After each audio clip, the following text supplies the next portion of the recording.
बिहार में आपका स्वागत है। आज है 11 दिसंबर। चलिए फटाफट बढ़ते हैं बिहार की अब तक की 20 बड़ी खबरों के साथ। उससे पहले एक नजर अब तक की टॉप 5 खबरों पर। बिहार के इन बेटियों के खाते में सरकार डालेगी पैसा। मुख्यमंत्री नीतीश कुमार ने अपनी पत्नी के नाम से बनवाया स्कूल। अब जिले में अलग से गठित की जाएगी आर्म्ड फोर्स। 99 करोड़ घोटाले की प्राथमिकी पर सीबीआई ने शुरू की जांच। दरभंगा एम्स के राह की बड़ी बाधा हो गई दूर। अब चलिए बढ़ते हैं खबरों की ओर विस्तार से। राज्य सरकार की तरफ से बिहार की बेटियों के लिए खुशखबरी है। बिहार के राजकीयकृत सहायता प्राप्त प्रारंभिक विद्यालयों में पढ़ने वाली बेटियों को जल्द स्कूल ड्रेस के लिए राज्य सरकार की ओर से पैसे दिए जाएंगे। आपको बताते चले कि पोशाक राशि पिछले साल यानी 2020-21 शैक्षणिक सत्र की पहली से 8वीं कक्षा तक के लिए है। बताया जा रहा है कि बालिका पोशाक योजना की राशि 10 दिनों के अंदर छात्राओं के खाते में आ जाएगा। बिहार में बीते दिन सुबह 8 बजे से 10वें चरण के पंचायत चुनाव का पहले दिन का मतगणना हुआ। कल कई चौंकाने वाले परिणाम भी देखने को मिले, वहीं कई सिटिंग प्रत्याशी अपना पद हार गए। बीते दिन जिला परिषद सदस्य के 118, मुखिया के 817, पंचायत समिति सदस्य के 1106, वार्ड सदस्य के 10,981, सरपंच के 817 एवं पंच के 10,981 पदों के लिए कुल 93,725 प्रत्याशियों के भाग्य का फैसला हुआ। इसके लिए आज का मतगणना बाकी है, जिसके बाद बचे हुए प्रत्याशियों के भी भाग्य का फैसला हो जाएगा। बिहार के प्रशासनिक विभाग से 11 डीएम के लिए खुशखबरी आई है। 11 डीएम समेत 14 आईएएस का प्रमोशन हुआ है। 11 डीएम समेत 14 आईएएस अफसरों को अपर सचिव रैंक में प्रोन्नति कर दिया गया है। अपर सचिव में प्रोन्नति होने वाले में वर्ष 2012 बैच के अफसर और सहरसा के डीएम कौशल कुमार, पश्चिम चंपारण के डीएम कुंदन कुमार, शेखपुरा के डीएम इनायत खान, बेगूसराय के डीएम अरविंद कुमार वर्मा, सीतामढ़ी के डीएम सुनील कुमार यादव, मधुबनी के डीएम अमित कुमार शामिल हैं। वहीं वर्ष 2013 बैच के आईएएस अफसर और नालंदा के डीएम योगेंद्र सिंह, गोपालगंज के डीएम नवल किशोर चौधरी, भागलपुर के डीएम सुब्रत कुमार सेन, पथ निर्माण की संयुक्त सचिव शैलजा शर्मा, रोहतास के डीएम धर्मेंद्र कुमार, कैमूर के डीएम नवदीप शुक्ला, श्रमायुक्त रंजीता और सहकारिता विभाग के संयुक्त सचिव आनंद शर्मा को भी अपर सचिव में प्रोन्नति दी गई है।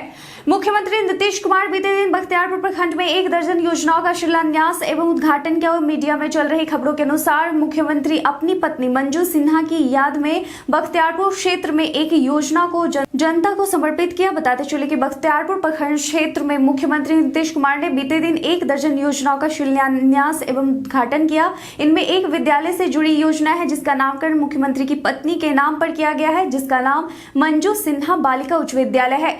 चीफ जस्टिस संजय करोल ने पटना हाईकोर्ट के रजिस्ट्रार अरुण कुमार झा को पटना हाईकोर्ट का रजिस्ट्रार जनरल नियुक्त किया है। इनकी नियुक्ति कार्यभार संभालने की तिथि से प्रभावी होगा। इस बात की जानकारी चीफ जस्टिस के आदेशानुसार पटना हाईकोर्ट के रजिस्ट्रार प्रशासन द्वारा जारी की गई है। साथ ही इस बात की जानकारी राज्य सरकार को भी दे दी गई है। बिहार में हो रही हत्या, लूट और डकैती समेत अन्य गंभीर आपराधिक घटनाओं को लेकर पुलिस के काम पर सवाल उठ रहे हैं। ऐसे में बिहार के पुलिस महानिदेशक एसके सिंघल ने सभी जिलों के पुलिस अधीक्षक को बड़ा आदेश दिया है। डीजीपी ने सभी जिला एसपी को निर्देश दिया है कि वह क्षेत्र में अलग से सशस्त्र बल यानी आर्म्ड फोर्स की व्यवस्था करें, ताकि गंभीर आपराधिक मामलों में शामिल अपराधियों की गिरफ्तारी तेजी से हो सके। इससे पहले कभी इस तरह की व्यवस्था नहीं की गई थी। सनसनीखेज मामलों में पुलिस जरूर एसआईटी या विशेष टीम का गठन करती रही है, पर ऐसा पहली दफा हुआ है जब जिला स्तर पर सशस्त्र बल गिरफ्तारी के लिए गठित किया गया है। दिसंबर का पखवाड़ा बीतने में अब गिनती के दिन शेष रह गए हैं, लेकिन अब तक बिहार में ठंड का खास असर नहीं दिख रहा है। मौसम विभाग ने अपने पूर्वानुमान में कहा है कि राज्य में अब तापमान में गिरावट आने की संभावना है। खासकर रात के तापमान में तेजी से गिरावट आएगी, जिस वजह से रात के समय ठंड बढ़ने की संभावना है। मौसम विज्ञान केंद्र पटना के अनुसार बिहार में पछुआ हवा में बधाई कनकनी की बढ़ने की संभावना है। इस बीच एक चक्रवाती परिसंचरण का क्षेत्र बंगाल की खाड़ी में बना हुआ है, जिस कारण बिहार में तापमान गिरने की उम्मीद जताई जा रही है। हालांकि राहत की बात यह है कि राज्य में कड़ाके की ठंड पड़ने में अभी कुछ दिन शेष हैं। पश्चिमी विक्षोभ के प्रभाव की वजह से कड़ाके की ठंड पड़ेगी, लेकिन इस प्रकार का मौसम अगले 1 सप्ताह के बाद बनने की संभावना है। भाजपा ओबीसी मोर्चा के राष्ट्रीय अध्यक्ष डॉक्टर के लक्ष्मण ने गुजरात के केवड़िया में हुए राष्ट्रीय कार्य समिति की बैठक के दौरान भाजपा के राष्ट्रीय महामंत्री और मोर्चा के प्रभारी श्री अरुण सिंह जी एवं वरिष्ठ नेताओं से विचार विमर्श के बाद बीते दिन राष्ट्रीय प्रभारियों के आधिकारिक सूची जारी कर दी। बिहार से भाजपा ओबीसी मोर्चा के राष्ट्रीय महामंत्री डॉक्टर निखिल आनंद को राजस्थान एवं दिल्ली का प्रभारी बनाया गया है। यूपी में होने वाले विधानसभा चुनाव को लेकर भाजपा ने अपनी तैयारी शुरू कर दी है, जिसका आरंभ काशी और अयोध्या से किया जा रहा है। यहाँ प्रधानमंत्री नरेंद्र मोदी भाजपा शासित 18 राज्यों के मुख्यमंत्रियों के साथ नजर आएंगे। आगामी 13 दिसंबर को प्रधानमंत्री और सभी 18 मुख्यमंत्री पहले काशी में जुटेंगे और उसके बाद वह अयोध्या के लिए रवाना हो जाएंगे। बिहार में भी भाजपा समर्थित सरकार है, सबसे ज्यादा विधायक भाजपा के हैं। एक तरह से बिहार में भाजपा की ही सरकार मानी जाती है। ऐसे में अनुमान लगाया जा रहा है कि सीएम नीतीश भी इस कार्यक्रम का हिस्सा हो सकते हैं। हालांकि अभी इस बात को लेकर कोई आधिकारिक पुष्टि नहीं की गई है। अगर आप भी इंटरनेट बैंकिंग का इस्तेमाल करते हैं तो आपके लिए एक अहम सूचना है। एसबीआई इंटरनेट बैंकिंग सेवाओं के यूजर निर्धारित रखरखाव गतिविधियों के कारण शनिवार और रविवार को कुल 300 मिनट की अवधि के लिए internet banking, YONO light, UPI जैसी विभिन्न सुविधाओं का उपयोग नहीं कर पाएंगे। एसबीआई ने अपने आधिकारिक ट्विटर हैंडल पर ट्वीट कर कहा कि हम 11 दिसंबर 2021 को रात्रि 23:30 से 4:30 कुल 300 मिनट तक प्रौद्योगिकी उन्नयन का कार्य करेंगे। इस दौरान इंटरनेट बैंकिंग अनुपलब्ध होगा। बिहार के विकास के संबंध में नीति आयोग की लगातार आ रही रिपोर्ट में बिहार के विकास के दावे की पोल खोल रही है। आयोग की रिपोर्ट के अनुसार बिहार राष्ट्रीय स्तर पर विकास के मामले में निचले पायदान पर दिख रहा है। नीति आयोग की रिपोर्ट को लेकर बिहार सरकार ने 3 महीने के अंदर दूसरी बार पत्र लिखकर आपत्ति दर्ज कराई है। आपको बता दें कि ऊर्जा एवं योजना विकास मंत्री विजेंद्र यादव ने नीति आयोग के उपाध्यक्ष राजीव कुमार को पत्र के साथ 9 पन्ने का ज्ञापन भेजा है। हाल में नीति आयोग की रिपोर्ट में देश में सबसे अधिक बिहार में 52% आबादी को गरीब दिखाया गया है। मंत्री विजेंद्र यादव ने रिपोर्ट पर कड़ी आपत्ति जताते हुए कहा कि यह रिपोर्ट 2015-16 के आंकड़ों पर आधारित है। इसमें राज्य की वृद्धि दर और लगातार हो रही प्रगति को शामिल नहीं किया गया है। बिहार में पप्पू यादव की जन अधिकार पार्टी का अगले कुछ हफ्तों में कांग्रेस में विलय हो सकता है। मीडिया में चल रही खबरों के अनुसार पार्टी प्रमुख राजेश रंजन उर्फ पप्पू यादव ने विलय से पहले सभी पहलुओं पर विचार करने के लिए 16 और 17 दिसंबर को बैठक बुलाई है।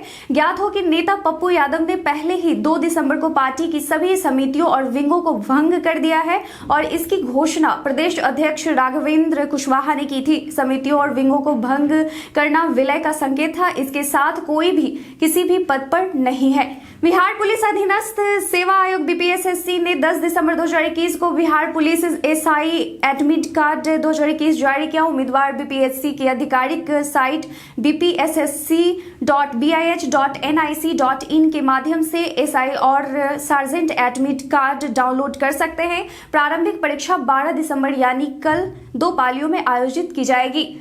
इन दिनों झारखंड से बिहार आने वाले यात्रियों की काफी फजीहत हो रही है। शराब की जांच की वजह से रजौली में चेक पोस्ट पार करने में 4 से 6 घंटे तक इंतजार करना पड़ रहा है। ऐसे में लंबी दूरी तय कर बिहार की सीमा में प्रवेश करने वाले यात्री भूख प्यास से बिलबिलाते हुए दिख रहे हैं। इसमें महिलाओं, बच्चों और बुजुर्गों को सबसे ज्यादा परेशानी हो रही है, लेकिन इन यात्रियों की कोई सुनने वाला नहीं है। वाहनों में शराब की जांच के नाम पर जिले के आला अधिकारी चुप्पी साध तमाशा देख रहे हैं। खामियाजा आम यात्रियों को भुगतना पड़ रहा है। मीडिया में चल रही खबर के अनुसार दिवंगत सदानंद सिंह के बेटे शुभानंद मुकेश कांग्रेस छोड़ जदयू का दामन थामने जा रहे हैं। उनसे जब पूछा गया कि जदयू में आपके साथ कितने और कार्यकर्ता या नेता शामिल हो रहे हैं, इस पर उन्होंने मुस्कुराते हुए कहा कि ये तो 12 दिसंबर को पता चलेगा। हर एक चीज का खुलासा यदि अभी हो जाएगा तो वो बात नहीं रहेगी। बिहार में उर्वरक की किल्लत के बीच जैविक खेती को बढ़ावा देने की राज्य सरकार की पहल सराहनीय है। सरकार इसके लिए किसानों को लगातार प्रोत्साहित कर रही है। किसानों को चाहिए कि वे अधिक से अधिक भूमि में जैविक खेती करें। बाजार में जैविक उत्पादों की मांग बढ़ी है। इससे न सिर्फ उनकी आमदनी बढ़ेगी बल्कि फसलों की उत्पादन क्षमता में भी वृद्धि होगी। कृषि विभाग ने जैविक खेती को बढ़ावा देने के लिए राज्य जैविक मिशन का गठन किया है। अभी राज्य के 13 जिलों में किसान जैविक खेती कर रहे हैं। इस योजना को प्रोत्साहित करने के लिए 25 अन्य जिलों में भी इसे विस्तारित करने की तैयारी है। सृजन घोटाला यानी कल्याण विभाग के बैंक खाते से 99,88,69,830 रुपए गबन की प्राथमिकी पर सीबीआई ने जांच शुरू कर दी है। कभी भी कई अन्य जानकारी लेने के लिए जांच अधिकारी जिला कल्याण शाखा पहुंच सकते हैं। कल्याण विभाग से मिले कुछ कागजात से संबंधित विस्तृत रिपोर्ट तैयार की गई है, जिसका अवलोकन सीबीआई करेगी। इन कागजातों में महालेखागार की ऑडिट रिपोर्ट, वर्ष 2007 से 2017 तक जिला कल्याण पदाधिकारियों की सूची और इस दौरान के कैश बुक शामिल हैं। ये कागजात जांच का आधार माना जा रहा है। बताया जा रहा है कि यह कागजात कल्याण शाखा ने सीबीआई को दे दिया है, हालांकि इसकी पुष्टि नहीं की गई है।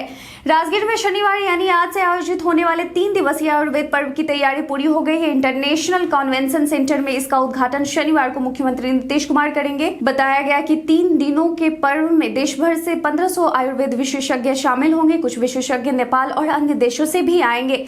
वहीं इस आयुर्वेद पर्व का मुख्य आकर्षण योग प्रदर्शनी और प्रमुख दवा कंपनियों का स्टॉल होगा, जहां दवा प्रदर्शनी का उद्घाटन भी सीएम द्वारा किया जाएगा। इसमें अलग अलग बीमारियों का योग के माध्यम से निदान का भी प्रदर्शन होगा। दरभंगा में एम्स के निर्माण में आई जमीन की बाधा समाप्त हो गई है। राज्य सरकार के फैसले पर अमल करते हुए राजस्व एवं भूमि सुधार विभाग ने इसके लिए 202 एकड़ जमीन देने की प्रक्रिया पूरी कर ली है। जमीन का हस्तांतरण भारत सरकार के नाम किया गया है। इसके एवज में केंद्र सरकार को कोई भुगतान नहीं करना है। मालूम हो कि दरभंगा में एम्स का निर्माण जमीन की कमी के कारण रुका हुआ था। दरभंगा एम्स में 2500 से अधिक मरीजों का इलाज होगा। 100 सीटों पर एमबीबीएस की पढ़ाई होगी। बीएससी नर्सिंग की पढ़ाई के लिए भी 60 सीटें हैं। आपको बताते चले कि यह पटना के बाद राज्य का दूसरा एम्स होगा। हमारे द्वारा पूछे गए सवाल का आप लोगों में से बहुत लोगों ने अपना जवाब हमें कॉमेंट सेक्शन में लिख कर दिया था। जिन्होंने पूछे गए सवाल का जवाब दिया है उनके नाम है रमन कुमार ठाकुर, अनिशा अमित, घनश्याम कुमार, मुटुर रंगीला, भान प्रकाश मौर्य, राजनीश कुमार, राजेश संथालिया, नुरुद्दीन खान, विक्रम बिहारी, राजी अहमद, एनके गांधी और मोहम्मद नौशाद। इसके साथ ही बढ़ते हैं आज के सवाल की ओर। आपके क्षेत्र में आज का अधिकतम और न्यूनतम तापमान कितना है? इसके लिए आप अपने स्मार्टफोन का सहायता ले सकते हैं। आज के लिए बस इतना ही। बिहार की तमाम खबरों के साथ जुड़े रहने के लिए देखते रहें रूबरू बिहार। धन्यवाद।